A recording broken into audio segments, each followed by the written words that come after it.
good for the earth. It provides us with fresh water regularly. Farmers need rain to grow their crops. It keeps the planet green and abundant, and it is cool to play around. Rain is part of the weather called precipitation, which means any form of water that falls to the earth. This includes rain, snow, drizzle, hail, and sleet. Water is always moving all around the planet. Rain that falls in our place may have come from the ocean a few days before. Water is found in the atmosphere, on land, in ocean, and even underground. It changes places through time in a process called the water cycle. In this cycle, water changes from liquid, solid, and gas. Water that turns into gas is called water vapor. Water from bodies of water such as rivers, lakes, and oceans are turned into water vapor by the heat of the sun. This process is called evaporation.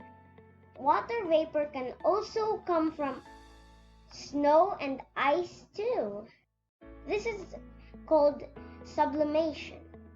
Some water vapor also comes from leaves of plants. This is called evapotranspiration.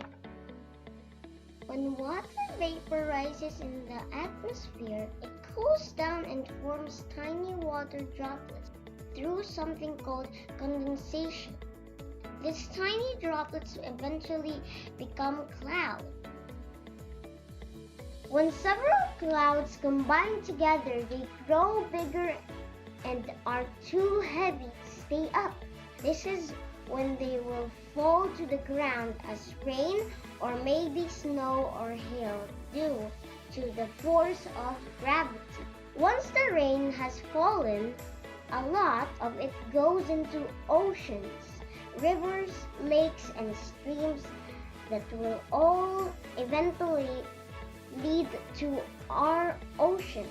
Snow and ice stay on the surface of the earth, like glaciers and other types of ice. Some rain seeps into the ground too. Water found below the ground is called groundwater. This is how rain is formed. Hope you learned a lot. If you like this video and want to watch more content like this, please click the subscribe button and the bell icon beside it to be notified if a new video is uploaded in this channel. Bye! Hope you enjoyed this video.